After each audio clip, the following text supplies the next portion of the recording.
হযরত ওমর ইবনে আব্দুল আজিজ রাদিয়াল্লাহু আনহু, মুসলমানের দ্বিতীয় ওমর যাকে বলা হতো, উনি ইসলামের খলিফাতুল মুসলিমিন যখন হলেন, খলিফা হওয়ার পরে ওনার একটা ছোট্ট ছেলে কেবল হাঁটাহাঁটি করা শিখছে। ওনার বিবির নাম ছিল ফাতেমা। সন্তানটাকে নিয়ে, বিবিকে নিয়ে পরিবার সহ বাইতুল মাল দেখার জন্য গেলেন। বাইতুল মাল তো বুঝতেছেন, রাষ্ট্রীয় কোষাগার, খেলাফতের কোষাগারে বাইতুল মালে গোডাউন দেখার জন্য গেলেন। বাইতুল মালে কিছু ফল এসেছিল, এই ফলের মধ্যে একটা আপেল ছিল, কিছু আপেল এসেছে, বাইতুল মালে জমা হলো, সরকারি কোষাগারে জমা হয়ে গেল। এই আপেলের ভাণ্ড থেকে ওনার ছোট্ট ছেলেটা দৌড়াই যাইয়া, ছেলে তো বাচ্চা মানুষ, আপেল দেখে আর সহ্য করে নাই, দৌড়াই যাইয়া আপেলে হাত দিয়ে আপেলটা হাতের মধ্যে নিয়ে মুখের মধ্যে কামড় দিয়ে বাচ্চাটা খাওয়া শুরু করছে। হযরত ওমর ইবনে আব্দুল আজিজ আর দেরি করলেন না, দৌড়ায় যাইয়া বাচ্চার হাত চেপে ধরলেন।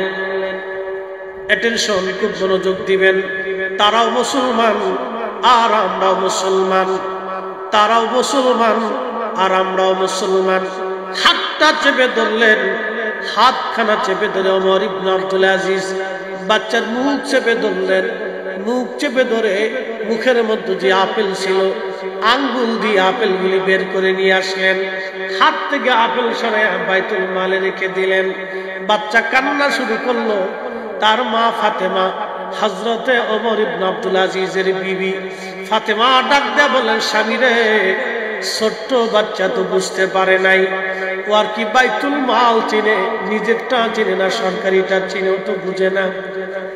আপনি এই আপেলটা খাওয়া, বাচ্চাটা খাচ্ছে, ও তো নিষ্পাপ।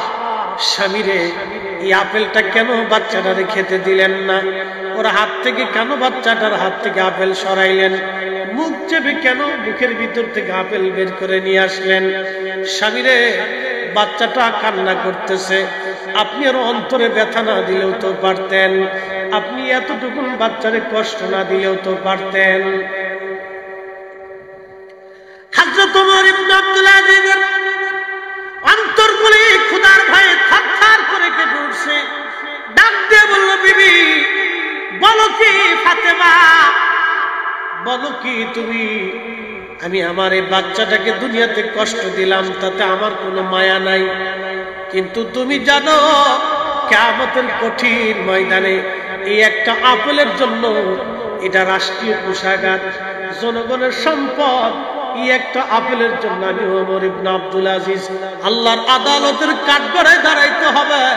সেই কঠিন দিনের চাইতে এই দিনে আমার বাচ্চারে অসন্তুষ্ট করলাম, সেটা আমার জন্য সহজ, কিন্তু কিয়ামতের ময়দানে আল্লাহর আদালতে দাঁড়াইয়া আমি ওমর ইবনে আব্দুল আজিজ এই জবাব দিতে পারবো না। একবার জোরে বলা যাবে আল্লাহু আকবার। বন্ধুগণ, হযরত মালিক ইবনে দিনার রাহমাতুল্লাহ আলাইহি বললেন, আমি দেখলাম বিরাট বড় কিয়ামতের মাঠ কায়েম হয়ে গেছে, খুবই ভয়াবহ, চারপাশে শুধু ধুধ আগুন, বিরাট বড় কান্নাকাটি আর ওনাদের দৌড়াদৌড়ি। মালিক ইবনে দিনার বললেন, আমু দিশাহারা হয়ে গেলাম।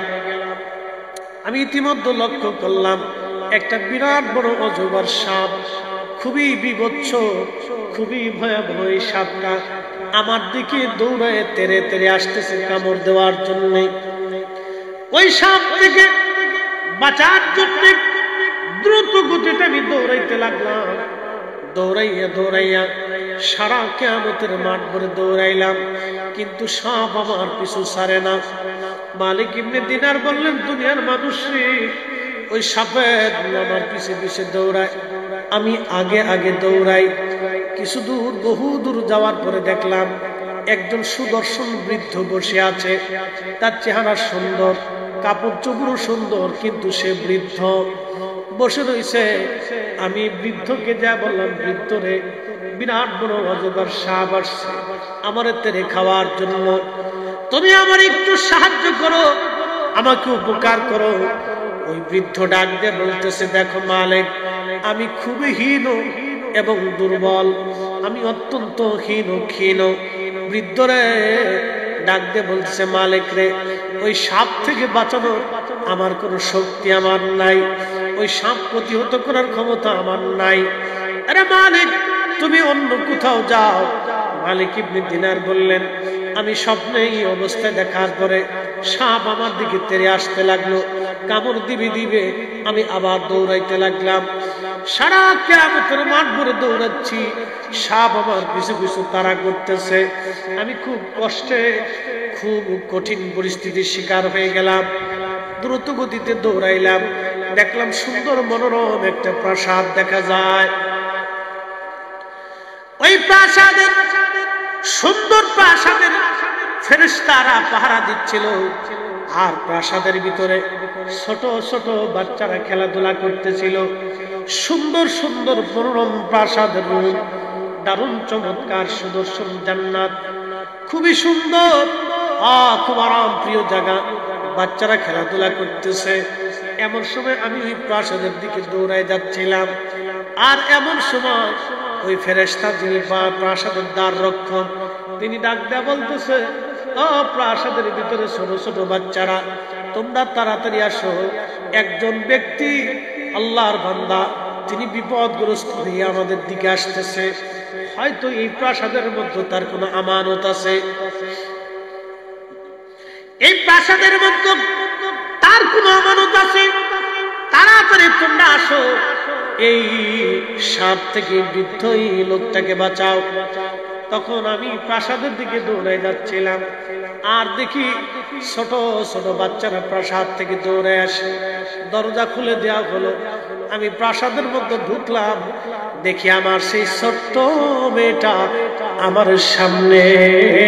চিৎকার মেরে জোরে বলেন আল্লাহু আকবার। আল্লাহর কোরআনে শিক্ষা দিচ্ছে, মালিক ইবনে দিনার বলেন, দুনিয়ার মানুষ, আমি দেখলাম আমার মেয়েটা আমার সামনে, আমি বসে গেলাম, আমার ছোট্ট মেয়েটা আমার কোলের মধ্যে এসে গেল। কোলের মধ্যে এসিয়া ওই সাপটাকে আমার মেয়েটা ধরতে গেল, আর সাপটা দ্রুত গতিতে পালাই চলে গেল। আরো জোরে বলেন না সুবহানাল্লাহ। বিশ্ববিখ্যাত আল্লাহর ওলি মালিক ইবনে দিনার আল-ইলাকি, পৃথিবীর এমন কোন আলেম নাই যে তার প্রশংসা না করেছেন, এত বড় ওলি ছিলেন তিনি। মালিক ইবনে দিনার বলেন, দুনিয়ার মানুষে সাপটা দ্রুত গতিতে পালায় চলে গেল, আমার মেয়েটা আমার কোলের মধ্যে বসছে, আমার দাড়ি ধরে চুল ধরে মেয়েটা টানে। ছোট ছোট বাচ্চারা যা করে, দাড়ি ধরে চুল ধরে মেয়েটা টানতেছিল, আর বলতেছিল, আব্বু এখনো কি তোমার সময় হয় নাই দুনিয়া থেকে আল্লাহর দিকে ফিরে আসতে? আব্বাজান এখনো কি তোমার সময় হয় নাই দুনিয়ার খেল তামাশা থেকে সরিয়া আল্লাহর দিকে রুজু হইতে? আব্বাজান, আব্বাজান এখনো কি সময় হয় নাই নামাজে আসতে? আব্বাজান এখনো কি সময় হয় নাই রোজায় বসতে? এইভাবে মেয়েটা বলতেছিল। মালিক ইবনে দিনার বলেন, মারে আজকে বলো তোমরা এই প্রাসাদের মধ্যে কি করো? মেয়েটা ডাক দিয়ে বলো, আব্বু আপনার এই আল্লাহর বান্দারা যারা ছোট্ট কালে মারা যায়, ছোট ছোট বাচ্চা কালে যারা মায়ের কোল বাবার কোল খালি করে চলে আসে, অনেকের দেখবেন ছোট ছোট বাচ্চা অবস্থায় মারা যায়, অনেকের ধৈর্য হারা হয়ে যায়। আল্লাহর নবী বললেন, ছোট্ট শিশু ছোট্ট বাচ্চা যদি মারা যায় তাহলে তোমরা অবশ্যই ধৈর্য ধরবা, একটা কথাই বলবা, আল্লাহ সন্তান তুমি দিয়েছিলা, আবার সন্তান তুমি নিয়ে গেছো, আল্লাহ তুমি দিছো, তুমি নিছো, তোমার দেওয়া নেওয়াতে আমি আল্লাহ বান্দা সন্তুষ্ট। আল্লাহ তুমি দিছো, আবার তুমি নিয়ে চলে গেছো, আল্লাহ তোমার সন্তুষ্টি আমার সন্তুষ্টি, তোমার খুশি আমি বান্দা খুশি, তোমার রাজিতে আমি আল্লাহ বান্দা রাজি। এই কথা যারা বলবে, আল্লাহ রাসূল বললেন, উম্মত রে, ওই সন্তানটা কিয়ামতের ময়দানে তার নাজাতের জরিয়া হয়ে যাবে। একবার জোরে বলা যাবে সুবহানাল্লাহ। হযরত মালিক ইবনে দিনার রাহমাতুল্লাহ আলাইহি বললেন, মারে ওই সাপটাকে আমাকে দাবড়াইতে লাগলো। মেয়েটা বলতেছে, আব্বাজান ওই সাপটা হলো আপনার বদ আমল। আপনি যে মদ পান করেন, নেশা করেন, আব্বা গো আপনি যে নামাজ পড়েন না, রোজা রাখেন না, খারাপ অন্যায় কাজগুলি করেন, এই গুনাহ হচ্ছে আপনার সাপ। সর্বাকৃতি দিয়ে আল্লাহ কিয়ামতের ময়দানে আপনাকে তাড়া করছিল, আপনাকে ভক্ষণ করার জন্য, শাস্তি দেওয়ার জন্য। তখন মালিক ইবনে দিনার বললেন, মারে বলবা কি ওই যে ছোট্ট বৃদ্ধ লোকটিকে আমি দেখলাম, খুব হীন দুর্বল, সুন্দর পোশাকের অধিকারী, এই বৃদ্ধটাকে। তখন মেয়েটা ডাক দিয়ে বলল, আব্বাজান ওই বৃদ্ধটা হলো আপনার নেক আমল। আপনি যেই আমলটাকে বৃদ্ধ বানায় রাখছেন, আপনি আমলহীন, এই জন্য ওই আমলটাকে বৃদ্ধ বানায় রাখছেন। আপনার ওই আমল কিয়ামতের ময়দানে আজকে আপনার কোনো কাজে লাগলো না আব্বাজান। আপনার আমলটাকে আপনি দুর্বল বানায় রাখছেন বিদায় ওই সাপ থেকে আপনার আমল আপনারা বাঁচাইতে পারলো না। বাবা এখনো কি তোমার সময় হয় নাই ফিরে আসবা? আব্বা গো তুমি তাড়াতাড়ি করে আল্লাহর পথে ফিরে আসো, নামাজে ফিরে আসো, জিকিরে আসো, রোজায় আসো বাবা। এই কথা বলে বলে কাঁদতেছিল মেয়েটা। মালিক ইবনে দিনার বললেন, আমার ঘুম ভেঙে গেল। ঘুম ভেঙে যাওয়ার পর আমি কান্না করতে লাগলাম। আমি মদের সবকিছু ছেড়ে দিলাম, নেশা ছেড়ে দিলাম, বদামলগুলি ছেড়ে দিলাম, দুনিয়ার সমস্ত সহায় সম্পদগুলি আমি ছেড়ে দিলাম, সমস্ত অর্থবিত্তগুলি আল্লাহর রাস্তায় দান করে দিলাম। নিঃস্ব নিঃসম্বল হয়ে আল্লাহ পাওয়ার জন্য দিনহীন হয়ে তারা দুনিয়া ঘুরে বেড়াইতে লাগলাম। তামাম দুনিয়া ভরে আল্লাহকে খুঁজতে লাগলাম, আল্লাহর ইবাদতে নিজের জীবন কাটাই দিলাম, আল্লাহর পথে নিজের জীবন কাটাইলাম। এরা ছিল মুমিন মুমিন মুমিন মুমিন। এই মালিক ইবনে দিনার শেষ পর্যন্ত এত বড় ওলি হয়ে গেলেন, এত বড় ওলি। নদীর ভিতর দিয়ে যাচ্ছেন তিনি, নদী পার হবেন। আল্লাহু আকবার। কষ্ট হইতেছে আপনাদের? তাহলে জোরে বলেন তো আল্লাহু আকবার। নদী দিয়ে যাচ্ছেন মালিক ইবনে দিনার। তো মাঝি ডাক দিয়ে বলল, আল্লাহর বান্দা নৌকার ভাড়া দাও। মালিক ইবনে দিনার বলেন, মাঝি রে নৌকার ভাড়া দিব এমন পয়সা করি আমার কাছে নাই। বলে বেটা মানে ভান ধরছো তুমি, হ্যাঁ পয়সা না দিয়ে নদী পার হবা, যদি পয়সা না দিস বেটা ঘাট ধাক্কা দিয়ে তোর নদীর মধ্যে ফেলে দিব। মালিক ইবনে দিনার বললেন, দেখো মাঝি আমি দিনহীন আল্লাহর পথের পথিক মুসাফির, আমার কাছে কোনো পয়সা করি নাই, দয়া করে বিনা পয়সায় তুমি নদী পার করে দাও। মাঝি কোনো মতেই মানে না, টাকা দিবি, না দিলে তোরে পানির মধ্যে ফেলে দিব। ঠিক তখনই মালিক ইবনে দিনার রাহমাতুল্লাহ আলাইহি পানির মধ্যে হাত বাড়াই দিলেন। আল্লাহ ডাক দেখায়, ফেরেশতারা রে তোমরা দিনার গুলি মাসুদের মুখে দিয়ে আসো। আমার বন্ধু মালিক অপমান হয়ে যায় আজকে। আমি আল্লাহ ওয়াদা করছি, মান আদালি ওয়ালিয়ান ফাকাদ আযানতুহু বিল হারব। আমি আমার ওলিদের সাথে যারা দুশমনি করবে, আমি আল্লাহ তার সাথে যুদ্ধ ঘোষণা করব। যাও তাড়াতাড়ি প্রত্যেকটা মাছের মুখে একটা করে স্বর্ণ মুদ্রা দিবা, আর মাছরে বলবা 7 মাসে যেন ওই নৌকার চারপাশে ওই স্বর্ণের দিনারগুলি মুখে নিয়ে ঘুরতে থাকে। আমার মালিক হাত বাড়িয়েছে, যতগুলি পয়সার দরকার হয় আমার মালিক নিয়ে মাঝিরে দিবে। চিৎকার মেরে জোরে বলেন আল্লাহু আকবার। আউলিয়া কেরামের ইজ্জত আমরা দিছি না আল্লাহ দিছে? হ্যাঁ জোরে বলেন কে দিছে? আমাদের ভোটে কেউ ওলি হয় না, ওলি হয় আল্লাহর ইচ্ছায়। কি কথা কন ঠিক কিনা? সবাই আল্লাহ ওলি বানায় না। শাহজালাল রহমাতুল্লাহ আলাইহি একজন, শাহপরান একজন, সিফাজলার একজন, ওই যে কল্লা শহীদ রহমাতুল্লাহ আলাইহি একজন, শাহযত খাজা বাবা আজমিরি একজন, মুজাদ্দিদ হোসেন সিরহিন্দি একজন, খাজা বাকিবিল্লাহ একজন, উসমান হারুনি রহমাতুল্লাহ আলাইহি একজন। এভাবে আল্লাহ যারে নিযুক্ত করলেন তার ওলি বানাইলেন। আর আমরা অলি হতে পারি নাই বটে, কিন্তু অলিদেরকে ভালোবাসি, মহব্বত করি, এই জন্যই আমরা সুন্নি মুসলমান। কথা বলেন ঠিক কিনা?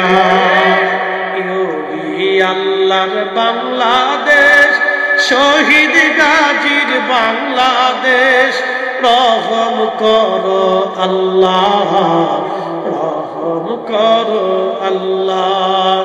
শাহজালালের বাংলাদেশ, শাহপরানের বাংলাদেশ, রহম করো আল্লাহ, রহম করো আল্লাহ। শাহজালাল ইয়ামানি মুজাররিদি 750 বছর আগে যে ইসলাম এনেছে, সেই ইসলাম আমরা মানি। কথা বল না কেন, ঠিক কিনা? 750 বছর আগে উনি যদি বুকে হাত বেঁধে নামাজ পড়তেন, বাংলাদেশে 750 বছরে একটা বাপের বেটার সাহস ছিল না নাভির নিচে হাত বেঁধে নামাজ পড়ে। কি কথা কর না কেন, ঠিক কিনা? উনি 750 বছর আগে নাভির নিচে হাত বেঁধে নামাজ পড়ছে বিদায় এদেশের 18 কোটি মুসলমান নাভির নিচে হাত বেঁধে নামাজ পড়ে। দেশে বহু প্রকারের দুষ্ট দিয়ে ভরে গেছে, ইমান চোর, নামাজ চোর, ফিতনা ফাসাদ বাঁধানোর জন্য অনেকে চেষ্টা করবে। সমাজে সমাজে ভেজাল, মসজিদে মসজিদে ভেজাল, এলাকায় এলাকায় ভেজাল, ইমাম মুসল্লির ভেজাল, মুতুল্লি মুসল্লির ভেজাল, কমিটির ভিতরে ভেজাল, বাপ পুতের ভেজাল, ভাইয়ে ভাইয়ে ভেজাল। কথা কন না কেন, ঠিক কিনা? এগুলি বাড়ানোর চেষ্টা চলতেছে। সাবধান, আপনাদের সতর্ক হতে হবে, সতর্ক সতর্ক। এই জন্য আপনারা খুব কেয়ারফুল থাকেন। আল্লাহর ওলিরা যে ইসলাম এনেছেন এটাই সঠিক।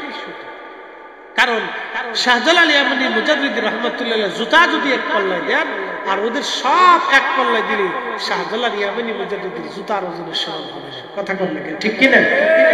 এই আমার দিকে তাকান। ইসরায়েলের বিরুদ্ধে যুদ্ধ করে কারা? ফিলিস্তিনিরা। কত বছর ধরে? 75 বছর ধরে। 75 বছরে তাদের লক্ষ লক্ষ মানুষ শহীদ হয়েছে। কল্পনা করতে পারবেন? কারো ফ্যামিলি নিঃস্ব হয়ে গেছে, কারো বাবা মা চলে গেছে, কারো সন্তান চলে গেছে, কারো ভাই চলে গেছে। এইভাবে একটা একটা একটা একটা করে লক্ষে লাখে মানুষ তারা হত্যা করেছে। আজকে সৌদির বাচ্চা, আরব আমিরাতের বাচ্চা, দুবাইয়ের বাচ্চারা, এই শেখেরা, এই জর্দানের বাচ্চারা, তারা ইসরায়েলের মতো একটা ছোট্ট দেশের কাছে মাথা নত করে বিড়ালের মতো মিউ মিউ মিউ করে। তার মানে ফিলিস্তিনের একটা ছোট্ট বাচ্চা জুতার ওজনের সমান হয় নাই। ফিলিস্তিনের একটা ছোট্ট বাচ্চাকে যদি জিজ্ঞেস করা হয় তুমি কেমন আছো, আলহামদুলিল্লাহ, হাসবুনাল্লাহু নি'মাল ওয়াকিল, নি'মাল মাওলা নি'মান নাসির। এবছর ঈদ ওদের মাটি হয়ে গেছে, কারো মা মরে গেছে, বাবা মরে গেছে, ঘর নাই, খাবার নাই, তারপর ওরা জালিমের কাছে মাথা নত করে নাই। অথচ জর্দানের বাচ্চা, সৌদি আরবের বাচ্চা, আরব আমিরাতের বাচ্চারা ওই ইহুদিদের কাছে মাথা নত করেছে। ওরাই হলো বর্তমানে মুসলিম বিশ্বের জাতীয় বেঈমান। কথা বলেন ঠিক না? ওদের দেশের মৌলবীরা আমার দেশে এসে আবার 8 টাকার তারাবি বানিয়েছে। আপনারা শয়তানের দালাল। একটা কথা মানো, এটা শাহজালালের জমিন, শাহপরানের জমিন, শাহ মাকদুমের জমিন, খাজা বাবা আসমিনের জমিন, কুতুবউদ্দিন কাকের জমিন, খান জাহান আলীর জমিন, নিজামউদ্দিন আউলিয়ার জমিন, মুজাদ্দিদ আল হুসাইনের জমিন, শেখ আব্দুল হক মুহাম্মদ দেহলভীর জমিন, আউলিয়া কিরামের জমিন। আউলিয়া কিরামের দাওয়া ইসলাম দেশে চলবে। কথা বলেন ঠিক না বেঠিক? বাতিল এক এক সময় আসে মাথা চাড়া।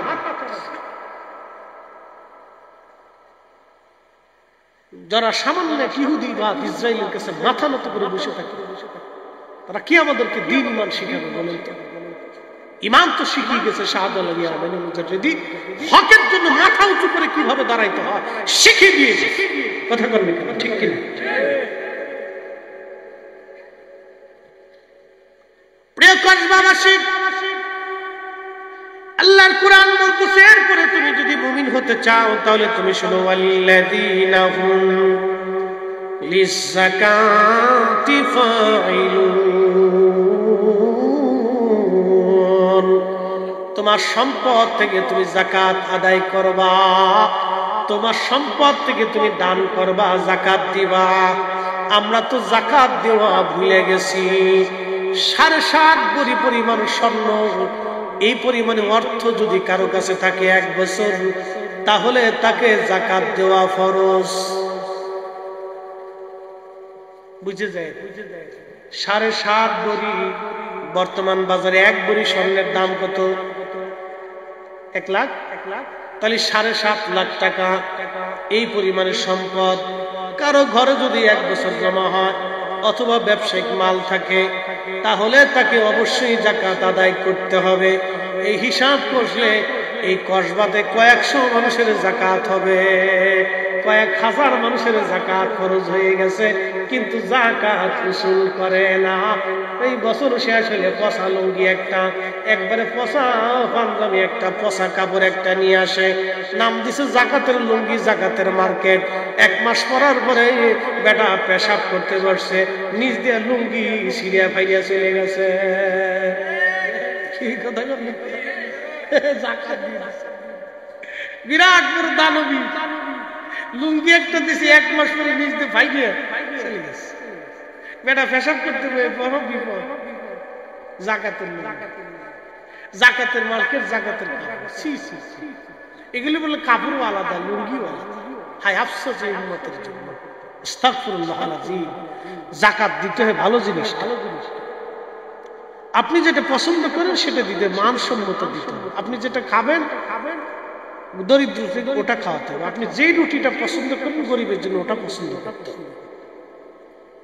আপনি যেই পোশাকটা আপনার কাছে ভালো লাগবে গরিবের জন্য ওটা বরাদ্দ করতে হবে। এটা হলো মানসম্মত। এটা মানসম্মত ফসা গলা। আপনার যে চাইলটা পছন্দ হবে ভালো মানসম্মত ওটা আপনি দিবেন, যেটা আপনি খাইতে পারেন ওটা দিতে হবে।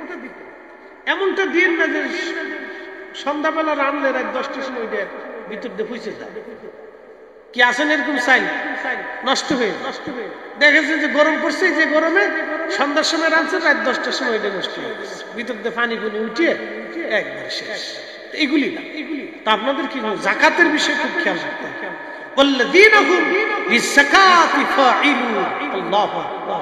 এটা অনেক বড় একটা ইবাদত, আল্লাহর কাছে অনেক পছন্দ।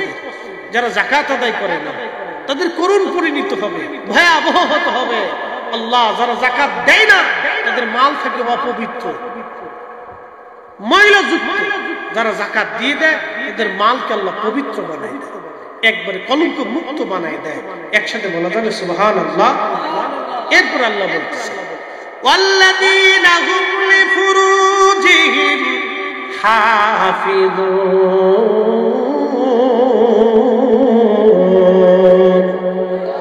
হয় না? আরো জোরে বলুন আল্লাহু আকবার। এইটা আমাদের দেশে এখন গুনাহ মনে করে। ওয়াল্লাযীনা হুম লিফুরুজিহিম হাফিযুন, নিজের যৌনাঙ্গকে যারা হেফাজত করে, জানা কুকর্ম অকর্ম থেকে নিজেদেরকে যারা নিবৃত্ত করে। আমার দেশে এখন পরকিয়া, এই হাবিজাবি জানা এত পরিমাণে হয়েছে যে ভাষায় প্রকাশ করার মতো। কি কথা কর না কেন, ঠিক কিনা? একবারে ফসা কাজ, নিকৃষ্ট কাজ সমাজে এত পরিমাণে হয়েছে কল্পনাই করা যায় না। ওয়াল্লাযীনা হুম লিফুরুজিহিম হাফিজুন,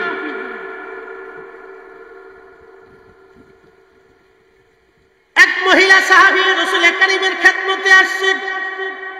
মনোযোগ দেন, না কষ্ট হইতেছে আপনাদের? আর 10টা মিনিট সময় ইনশাআল্লাহ দেওয়া যাবে না? তাহলে বলেন না ইনশাআল্লাহ। বেশি বাড়াবো না, কারণ তাবারক না থাকলে পাবলিকের কষ্ট হয়। যারা তাবারকের লোভে এসেছেন তারা শুনে গেছে ইনশাআল্লাহ। আপনারা যারা আছেন এটা পারফেক্ট বুঝবে। আর ওরা বলে যে হুজুর তাবারক নিলে ভেজাল, সবসময় শেষে লাস্টে এসে অনেকে কলার দড়ি দিলি নাকি, কি একটা ঝাল। আমার পকেটের পয়সা ওনারে খাওয়ার জন্য না দিতে বললে বাস কলার চাপতে ধরে গেছে। কি একটা জ্বালার জ্বালা। এই জন্য ওরা জ্বালা থেকে মুক্ত হয়ে গেছে। একসাথে সকলে জোরে বলি আল্লাহু আকবার। না না, আমার যে মনে হইতেছে দুপুরে খান নাই। মেসি আবার গোল দিলে দেখতেন যে লুঙ্গির কাপড় উঁচে করে দিচ্ছে রে। আমাদের দেশে তো 2 গ্রুপ, একটা ব্রাজিল আর আর্জেন্টিনা, বিরাট যুদ্ধ। বাপরে বাপ, মিছিল তো মেসির গ্রুপে আর্জেন্টিনার গ্রুপে মেসি যদি গোল দেয় তো আর্জেন্টিনার গ্রুপে এই ব্রাজিল গ্রুপে খেপা দিছে রে দিছে রে দিছে। আবার ব্রাজিলের নেইমার যখন গোল দেয় তখন ব্রাজিলের গ্রুপ আর্জেন্টিনার দিক থাকবে দিছে রে দিছে। পারাপারি চলে একসাথে করে বলে আল্লাহু আকবার আল্লাহু আকবার। ওয়াল্লাযীনা লিফুরুজিহিম হাফিজুন, নিজের যৌনাঙ্গকে হেফাজত করে। এক সাহাবী রাসূলের খেদমতে এসে বলতেছেন, ইয়া রাসূলুল্লাহ, আমি জিনা করব, অনুমতি দেন। আমি জিনা করব, আপনি অনুমতি দেন। সাহাবী রাসূলের কাছে এসে যুবক রাসূল করিমের কাছে এসে বলতেছেন, হুজুর আপনি আমাদের অনুমতি দেন, আমি জিনা করব। আল্লাহ রাসূল তাকে গালি দিলেন, ধমক দিলেন। আমরা হলে কি করতাম? তো গোষ্ঠী শুদ্ধ পিটে ঠিক আছে না, ধমক দিয়ে তারাই দিতাম। কিন্তু না, ইসলাম ধমক দিয়ে তাড়ানোর জন্য না। ইসলাম হচ্ছে আল্লাহর দিকে মানুষকে সহনশীলতার সাথে ডাকতে হয়। উদউ ইলা সাবিলি রাব্বিকা বিল হিকমাতি ওয়াল মাউইদাতিল হাসানা, সুন্দর শব্দমালা দিয়ে, চমৎকার সাবলীল ভাষা দিয়ে, মহাব্বত দিয়ে মানুষকে আল্লাহর দিকে ডাকতে হয়। গালি দিয়ে না, ধমক টমক দিয়ে, তো মনোযোগ দিয়ে। সাহাবী এসে বললেন, আমি জিনা করতে চাই, আপনি দয়া করে আমাকে অনুমতি দেন। তখন ওই সাহাবী নবীজি ধমক দিলেন না, রাগ করলেন না, বেজার হলেন না।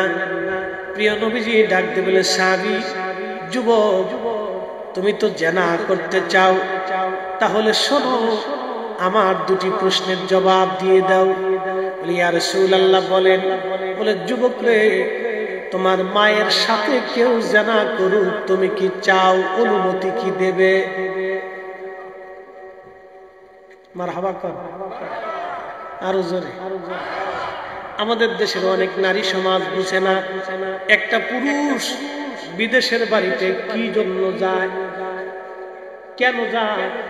অনেক সময় আমরা পত্র পত্রিকায় খবরে দেখি, পরকিয়া করিয়া বাচ্চা রাখিয়া এই নারী অন্য পুরুষের হাত ধরে চলে গেছে। আবার অনেক সময় খবরে দেখা যায় নিজের বাচ্চাকে হত্যা করে পরপুরুষের সাথে চলে গেছে। কি নিকৃষ্ট ভয়াবহতা আপনি কল্পনা করলেন! আপনার শরীর পর্যন্ত হিম হয়ে আসবে। একটু কল্পনা করলে আপনার শরীর ঠান্ডা হয়ে, মা কি করে সন্তানকে হত্যা করে পরপুরুষের হাত ধরে চলে যেতে পারে? সে কি করে নারী হতে পারে? পৃথিবীর সবচাইতে সন্তানের জন্য নিরাপদ জায়গা মায়ের কোল। মায়ের কোলের চাইতে নিরাপদ জায়গা পৃথিবীর অন্য কোথাও আর নাই। কেন এইগুলি হয়? ধর্মীয় শিক্ষার বিরাট বড় অভাব, মানবিক শিক্ষার বিরাট বড় অভাব, কৃতজ্ঞতা নাই। একজন স্বামী বিদেশে আছেন বা অথবা বাংলাদেশে দূরে কোথাও চাকরি করেন, কেন করেন পরিশ্রম? ওই তার স্ত্রীর জন্য, বিবির সুখের জন্য, সন্তানের সুখের জন্য, ভবিষ্যৎ যাতে সুন্দর হয় সেই জন্য পুরুষ লোকটা বিদেশে চলে যায়। হাড় ভাঙ্গা খাটুনি খেটে সারাদিন 24 ঘন্টা পরিশ্রম করে এই ছেলেটা স্ত্রীর সুখের জন্য বিদেশ থেকে পয়সা পাঠায়, সন্তানের ভবিষ্যতের জন্য সে টাকা জমা করে।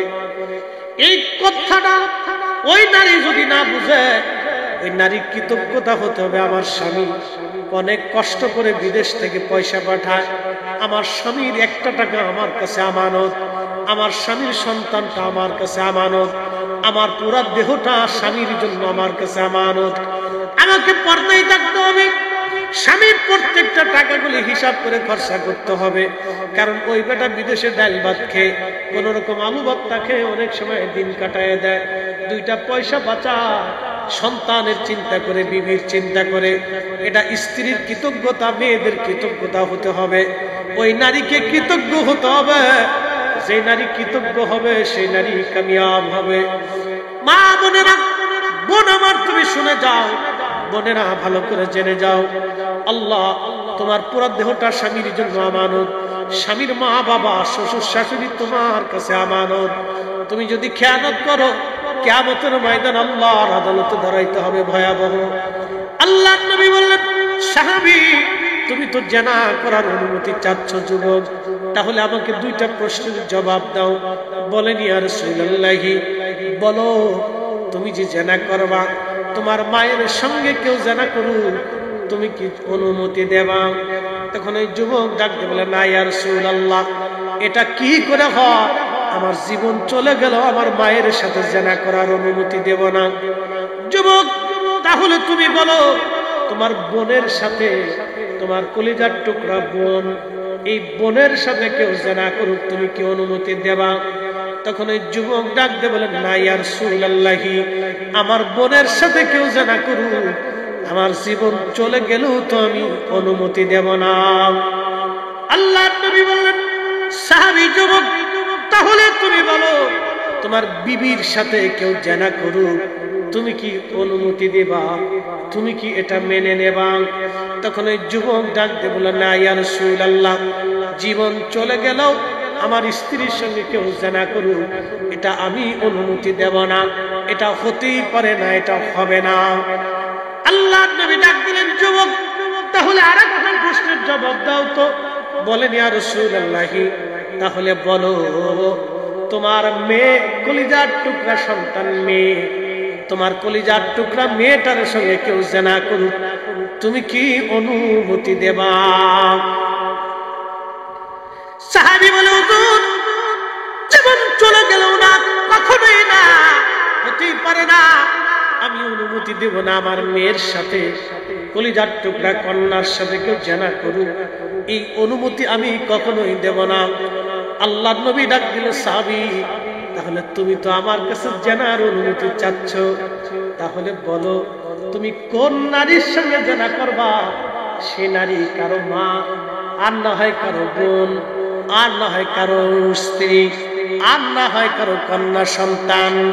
তখন এই সাহাবী বলতেছে, ইয়া রাসূলুল্লাহ, আমার ভুল হয়ে গেছে, আমার আর বুঝার বাকি নাই, আমি ভুলের মধ্যে ছিলাম, অন্যায়ের মধ্যে ছিলাম, হুজুর আমার তওবা করায় দেন, আমি আর কখনো কোনোদিন জিনার লিপ্সা আমার অন্তরের মধ্যে আমি আর আনবো না, আমি কখনোই জিনার লিপ্সা আমি আমার অন্তরের মধ্যে আর কখনো আনবো না।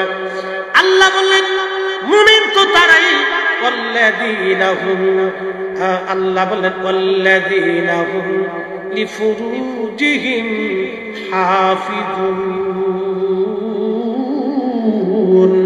মুমিন তো তারাই যারা তাদের নিজের যৌনাঙ্গকে, নিজের যৌবনকে এই অবৈধ সম্পর্ক থেকে, পরকীয়া থেকে, জেনা থেকে, অকাম কুকাম থেকে নিজের যৌবনকে যারা হেফাজত করে, নিজের বৈধ স্ত্রী ব্যতীত, আল্লাহ বললেন স্ত্রী ব্যতীত যারা নিজের যৌনাঙ্গকে যারা হেফাজত করে, তারা মুমিন। মুমিন নবীজি বলেন, উম্মত তোমরা শুনে রাখো, কিয়ামতের কঠিন ময়দানে আরশে মুআল্লার ছায়া ছাড়া আর কোনো ছায়া থাকবে না। ওই দিন ওই যুবককে আমার আল্লাহ আরশে মুআল্লার নিচে জায়গা করে দিবে। কোন সুন্দরী নারী তাকে জান্নাতের দিকে আহ্বান করেছিল,